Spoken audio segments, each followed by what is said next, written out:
नमस्कार आप सभी को।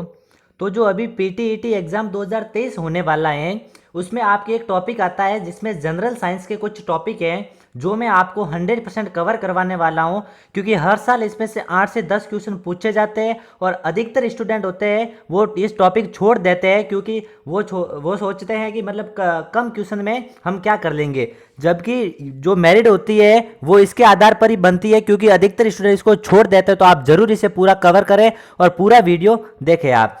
तो जो सबसे पहला टॉपिक है वो है कोशिका सेल।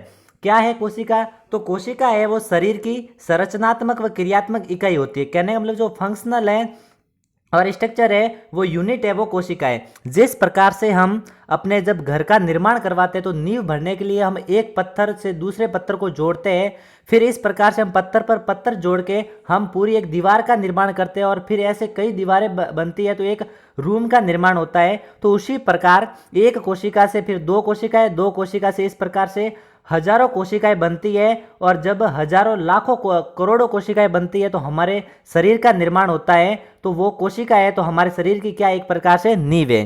अब एक कोशिका की खोज किसके द्वारा की गई? तो जो कोशिका की खोज है वो रॉबर्ट हुक के द्वारा 1665 ईस्वी में की गई थी। जो कोशिका की खोज की गई थी वो एक मृत कोशिका थी, कहने वाले डेड सेल थी। अब पूछ ले कि जीवित कोशिका की खोज किसने की थी? तो जीवित कोशिका की खोज है वो एंटोनी वॉक ल्यूवेनहॉक के द्वारा की गई थी। और यदि कहीं पूछ ले क्वेश्चन की जीवाणु की खोज और शुक्राणु की खोज किसने की थी, तो वो भी एंटोनी वॉक ल्यूवेनहॉक के द्वारा की गई थी। अब किस प्रकार से खोज की वो पूरी डिटेल में हम यहाँ पर नहीं जाएंगे, क्योंकि वो डिटेल इतने काम की है नहीं, आपको मार्क्स लाने हैं। तो आप जरूर ये पूरा वीडियो देख लेना, मैं आपको बहुत ही शॉर्ट में पूरा कवर करवाने वाला हूँ यहाँ पर। अब नेक्स्ट है कि कोशिका सिद्धांत। सबसे पहले तो क्वेश्चन यहाँ से यह बनता है कि कोशिका सिद्धांत किसके द्वारा प्रतिपादित किया गया? जो कोशिका सिद्धांत है वो स्लाइडेन और स्वान के द्वारा प्रतिपादित किया गया है। और इसमें सिद्धांत में क्या कहा गया है कि पादप और जंतु कोशिकाएं वो उनके उत्पादों से मिलकर बने होते हैं। कहने का मतलब है कि कोशिका के द्वारा ही उनके कुछ उत्पाद का निर्माण होते हैं और उनसे ही वो मिलकर बने होते हैं, जीव होते हैं, पादप होते हैं, जंतु होते हैं। अब इसमें बहुत ही इंपॉर्टेंट क्वेश्चन बनता है कि आधुनिक कोशिका सिद्धांत किसने दिया?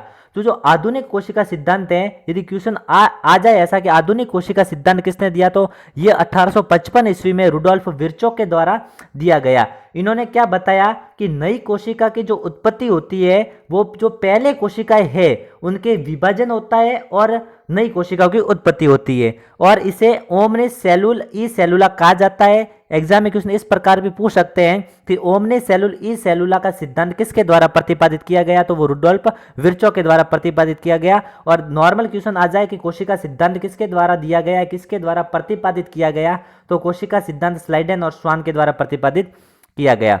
अब नेक्स्ट है, इसमें महत्वपूर्ण बिंदु है जो एग्जाम के अंदर पूछ रखे हैं और जनरल साइंस के जहां भी जनरल साइंस आती है वहां पर, और पूछने की प्रबल संभावनाएं।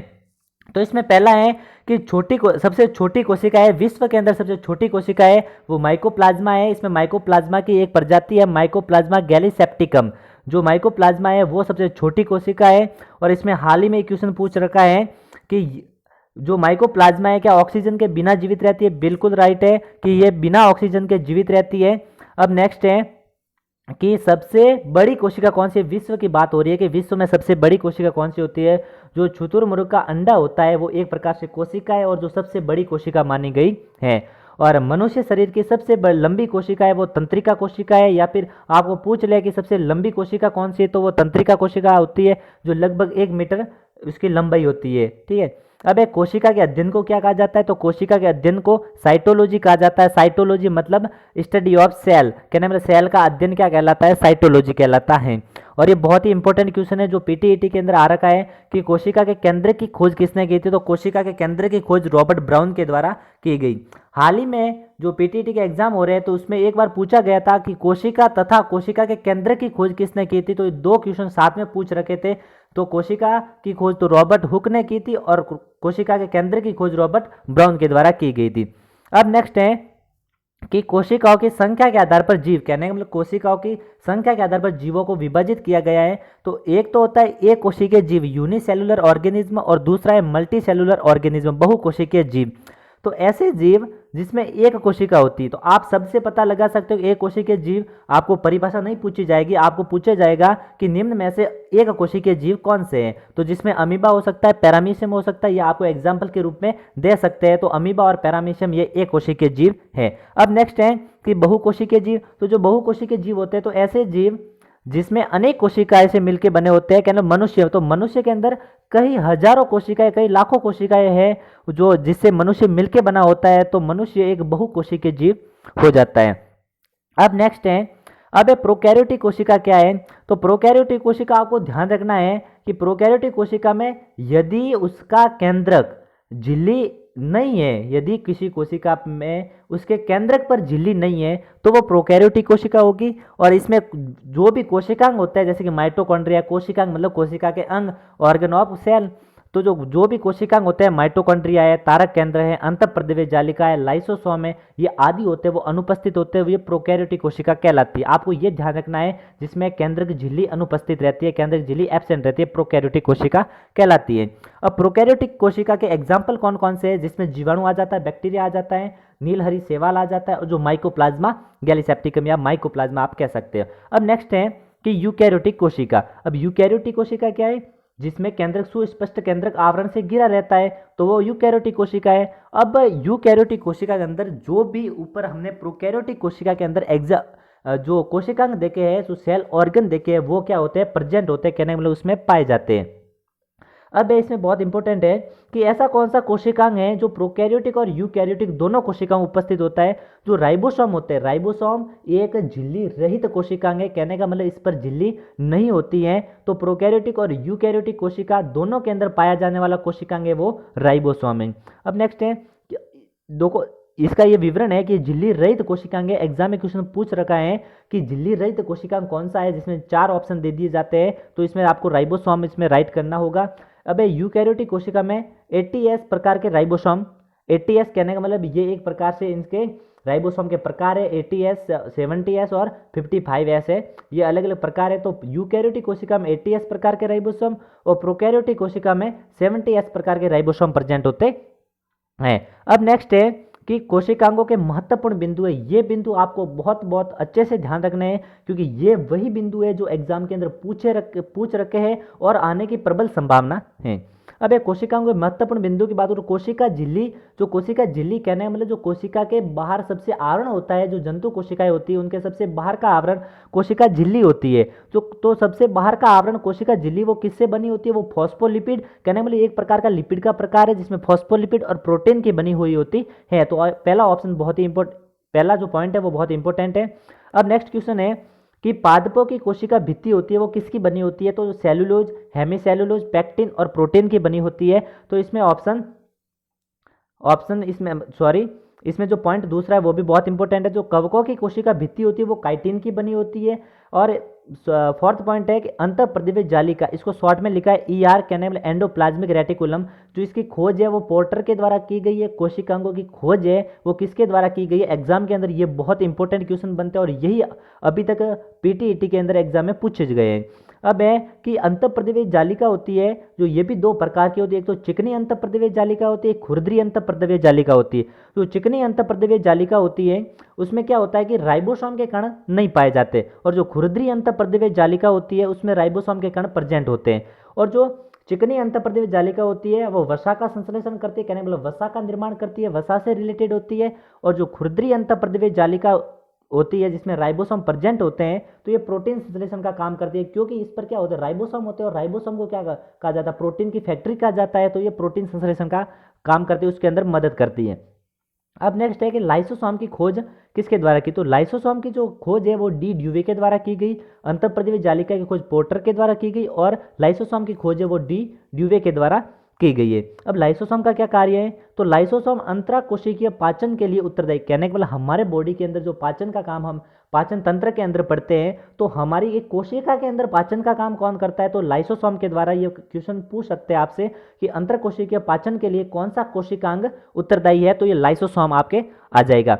अब है कि लाइसोसोम को आत्मघाती थैली कहा जाता है, कहने सुसाइडल बैग कहा जाता है। तो क्योंकि ये अपने खुद को कभी ऐसा होता है कि ये नष्ट कर लेता है, इसलिए इसे आत्मघाती थैली भी कहा जाता है। ये आप पॉइंट अलग से ध्यान रखना। अब नेक्स्ट है कि गोल्जी काय की खोज होते हैं वो कैमिलो गोल्जी ने की है। एग्जाम में क्वेश्चन बहुत ही कम पूछेंगे आपसे, क्योंकि इसमें नाम से ही पता चलता है कि कैमिलो गोल्जी ने की है, लेकिन पूछ सकते हैं। और इसे कोशिका स्त्राव की फैक्ट्री कहा जाता है। इसमें पूछ सकते हैं कि कोशिका स्त्राव की फैक्ट्री किस कोशिकांग को कहा जाता है, तो ये गोल्जी काय को कहा जाता है। जो ये अभी मैं बढ़ा रहा हूँ ये कोशिका के अंग है, कहने मतलब कोशिका में पाए जाने वाले अंग हैं उनके। अब नेक्स्ट है कि कोशिका द्रव्य में झिल्ली द्वारा घिरी जगह जिसमें पानी रस उत्सर्जित पदार्थ होते हैं उसे रसधानी कहा जाता है। अब कोशिका ये रसधानी होती है, ये पादपों के अंदर बहुत बड़ी होती है रसधानी, जिसमें अंदर क्या भरा होता है कि उस पानी भरा होता है जिसमें रस भरा होता है और उत्सर्जित पदार्थ भी होते हैं, तो ये रसधानी होती है। अब नेक्स्ट है कि इसमें देखो ये गलती से टाइप हो गया, ये यहाँ पर राजस्थानी नहीं है, थोड़ा ध्यान रखना। यहाँ पर आपको लिखना है रिक्तिका, तो रिक्तिका होती है वो एकल झिल्ली के द्वारा आवृत रहती है जिसे टोनोप्लास्ट कहा जाता है। ये एग्जाम में बहुत बार क्वेश्चन पूछ रखा है कि जो टोनोप्लास्ट क्या होती है, तो रिक्तिका की एकल झिल्ली जिसे क्या कहा जाता है, टोनोप्लास्ट कहा जाता है। अब नेक्स्ट है इसमें कि माइटोकॉन्ड्रिया, तो माइटोकॉन्ड्रिया की खोज है वो फ्लेमिंग के द्वारा की गई थी, बहुत इंपॉर्टेंट है। तो माइटोकॉन्ड्रिया है इसकी खोज फ्लेमिंग के द्वारा की गई थी। और इसका जो नेक्स्ट पॉइंट है अति इंपॉर्टेंट है, ध्यान रखना कि इसे कोशिका का शक्ति गृह कहा जाता है। कहने का मतलब पावर हाउस, हमारे सेल का पावर हाउस किसे कहा जाता है, तो ये माइटोकॉन्ड्रिया को कहा जाता है। क्योंकि जिस प्रकार से हम रसोई में हमारे क्या बनता है, खाना बनता है, जो खाना खा के हमें एनर्जी प्राप्त होती है, तो उसी प्रकार कोशिका को एनर्जी के लिए जो शक्ति प्रदान करता है, जो एटीपी शक्ति होती है वो एटीपी के रूप में होती है, ऊर्जा एटीपी के रूप में होती है, तो वो प्रदान माइटोकॉन्ड्रिया के द्वारा किया जाता है, इसलिए इसे कोशिका का शक्ति गृह कहा जाता है। और इसकी जो आंतरिक झिल्ली के अंदर अंतर्वलन बनते, कहने का मतलब है आंतरिक झिल्ली होती है वो उसमें अंतर्वलन, कहने मतलब वो वलन बन जाते हैं, इस प्रकार से मतलब वो संकुचित हो जाती है जिसे वलन बन जाते हैं, तो इसे क्रिस्टी कहा जाता है, उन वलनों को क्रिस्टी कहा जाता है। पूछ सकते हैं कि क्रिस्टी किस कोशिकांग का भाग है, तो क्रिस्टी है वो माइटोकॉन्ड्रिया का भाग है। अब नेक्स्ट पॉइंट है कि लवक सभी पादप कोशिकाओं में पाए जाते हैं जिसमें हरित लवक प्रकाश संश्लेषण के लिए प्रकाश ऊर्जा को संचित करने का काम करते हैं। कहने का मतलब यहाँ से क्वेश्चन सीधा पूछेंगे कि प्रकाश संश्लेषण के लिए कौन सा लवक उत्तरदायी है, तो इसमें हरित लवक है वो प्रकाश संश्लेषण के लिए उत्तरदायी। लवक और भी प्रकार के होते हैं लेकिन इसमें हरित लवक है वो प्रकाश संश्लेषण के लिए उत्तरदायी है। अब नेक्स्ट है कि राइबोसोम को कोशिका की प्रोटीन की फैक्ट्री कहा जाता है, क्योंकि ये प्रोटीन का निर्माण करता है इसलिए इसको प्रोटीन की फैक्ट्री कहा जाता है। अब नेक्स्ट है कि तारक केंद्र कोशिका विभाजन का काम करते हैं। जो कोशिका के अंदर एक कोशिकांग है तारक केंद्र, जिसका काम होता है कोशिका का विभाजन करना। जब कोशिका विभाजित होती है, एक कोशिका से दो कोशिकाएं बनती है, तो उसमें जो स्टार्ट करने का काम है वो तारक केंद्र का होता है। अब नेक्स्ट है कि केंद्रक में गुणसूत्र उपस्थित होते हैं और गुणसूत्र नाम वोल्डियर ने दा। अधिकतर को ये पता नहीं होता कि गुणसूत्र कहाँ पर होते हैं, और एग्जाम में ये क्वेश्चन भी पूछ रखा है कि गुणसूत्र होते हैं कोशिका द्रव्य के अंदर होते हैं, केंद्रक द्रव्य के अंदर होते हैं, और कोशिका भित्ति के अंदर होते हैं या कोशिका झिल्ली के अंदर होते हैं। तो गुणसूत्र होते हैं वो केंद्रक के अंदर होते हैं या फिर केंद्रक द्रव्य में होते हैं। तो आप ये जो 13 पॉइंट है वो बहुत इंपॉर्टेंट है, आप ध्यान रखना। तो इसमें गुणसूत्र होते हैं वो नाम किसने दिया, तो वो वोल्डियर के द्वारा दिया गया था। अब आपका जो नेक्स्ट टॉपिक है मैं नेक्स्ट वीडियो के साथ में आपको लाऊंगा। तब तक यदि आपने चैनल को सब्सक्राइब नहीं किया है तो सब्सक्राइब कर लेना और ज़रूर इसे शेयर करना। और जो पीटीटी एग्ज़ाम है उसमें आप 100% जनरल साइंस का स्कोर करेंगे। तब तक के लिए आप सभी को धन्यवाद।